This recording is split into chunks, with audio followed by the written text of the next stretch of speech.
নমস্কার বন্ধুরা, তোমাদের স্বাদে ভরপুর রান্নাঘরে আবার আমি চলে এসেছি একটা নতুন রেসিপি নিয়ে। ভুনা খিচুড়ি একদম নিরামিষ পদ্ধতিতে আমি তোমাদের বানিয়ে দেখাবো। তো চলো আমার সাথে থাকো।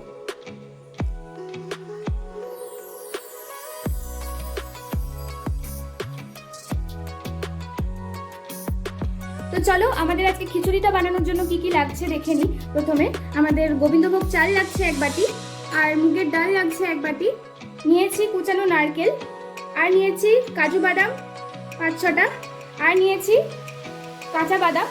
আর ফোড়নের জন্য আমার লাগছে শুকনো লঙ্কা 2টো, তেজপাতা 2টো, আর গোটা গরম মশলা আর গোটা জিরে।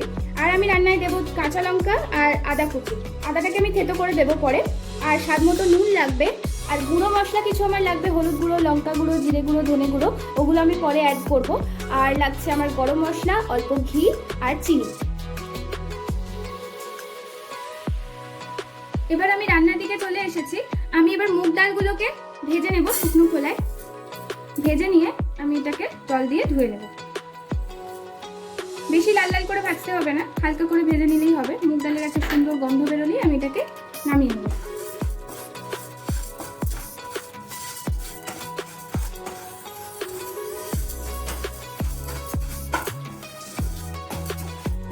মুগের ডালটা আমার ভাজা হয়ে গেছে। এরপর আমি এটাকে একটা বাটিতে শিফট করে নেব। বাটিতে আমি শিফট করে নিয়েছি। এরপর আমি এর মধ্যে একটু জল দিয়ে দেবো, দিয়ে এটাকে কিছুক্ষণ ভিজিয়ে রাখবো। তারপরে আমি এটাকে ধুয়ে জলটা ফেলে দেবো।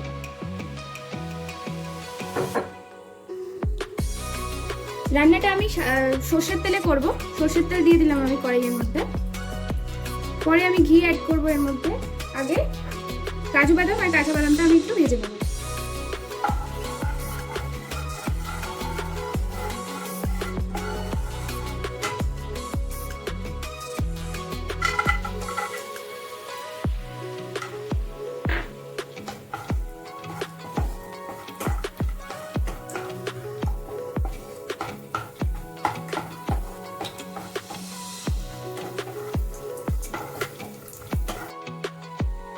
বাদামগুলো আমি ভেজে তুলে নিয়েছি।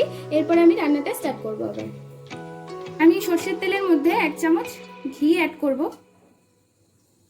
তোমরা চাইলে পুরোটা ঘিতে করতে পারো। আমি একটু সর্ষের তেল অ্যাড করে নিয়েছি। ঘিটা মেল্ট হয়ে গেলে তারপরে আমি এর মধ্যে ফোড়ন অ্যাড করব।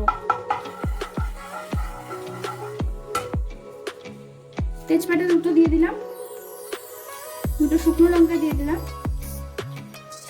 গোটা গরম মশলা দিয়ে দিলাম, আর একটু গোটা জিরে ফোড়ন দিয়ে দিলাম।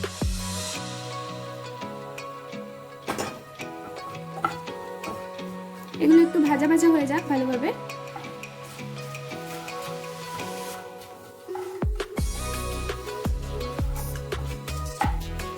ফোড়নটা আমার ভাজা হয়ে গেছে। ফোড়নটা থেকে খুব সুন্দর একটা গন্ধ বেরোচ্ছে।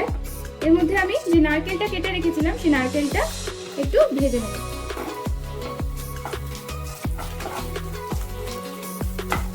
নারকেলটা আগে ভেজে নিলে একটা খুব সুন্দর খিচুড়িটার মধ্যে ফ্লেভার চলে আসে। তাই আমি নারকেলটা একটু ভেজে নিচ্ছি আগে।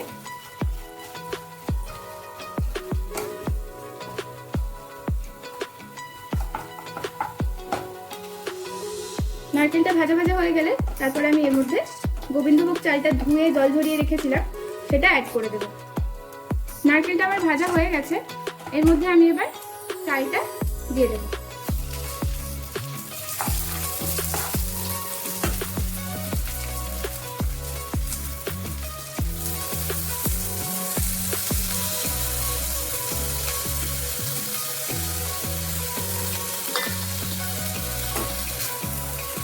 চালটা একটু ভাজা হয়ে গেলে তার মধ্যে আমি যে আদাটা বেটে রেখেছিলাম সেই আদাটা অ্যাড করে দেব।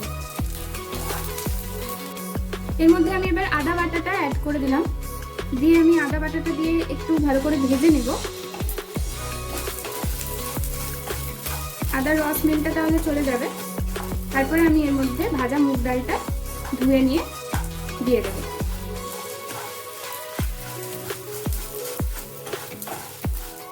আদাটা আমার ভাজা হয়ে গেছে। এরপরে আমি এর মধ্যে মুগের ডালটা দিয়ে দেব।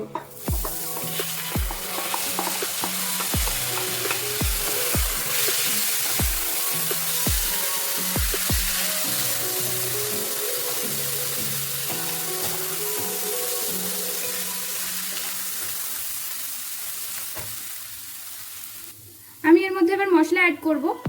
হলুদ গুঁড়ো দেব 1 চা চামচ মতো, লঙ্কা গুঁড়ো দেব 1 চা চামচ মতো, আর ধনে গুঁড়ো দেব 1 চা চামচ মতো। যেহেতু গোটা জিরে দিয়েছি তাই আমি আর জিরে গুঁড়োটা দিলাম না।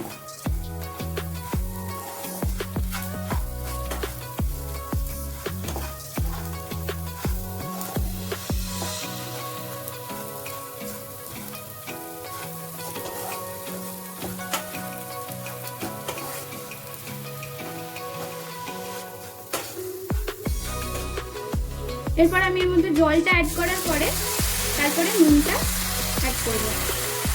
জলটা তোমরা এমনভাবে দেবে যাতে চাল আর ডালটা একটু ডুবে থাকে,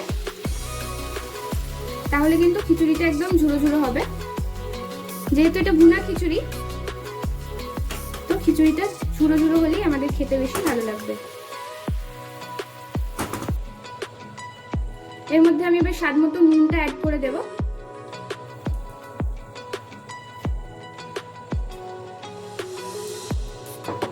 নুনটা অ্যাড করার পরে এর মধ্যে আমি কাঁচা লঙ্কা যে দুটো রেখেছিলাম সেই দুটো দিয়ে দেব, আর ভাজা বাদামগুলোকে দিয়ে দেব।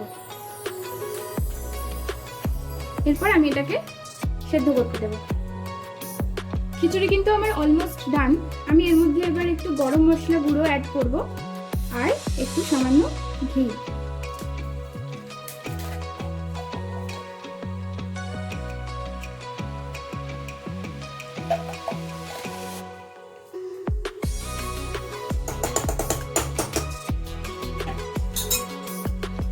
দেখো কত সুন্দরভাবে ঝুড়ো ঝুড়ো হয়েছে খিচুড়িটা।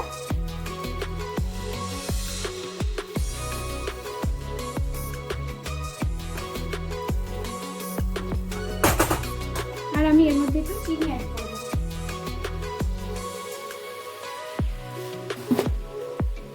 যেহেতু নিরামিষ খিচুড়ি তাই চিনিটা দিলে খুব সুন্দর লাগে খেতে।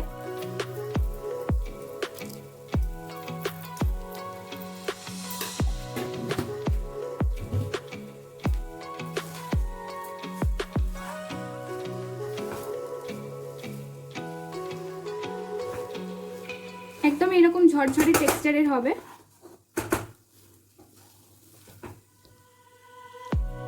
খিচুড়িটা এবার আমি তুলে নেব সার্ভ করার জন্য।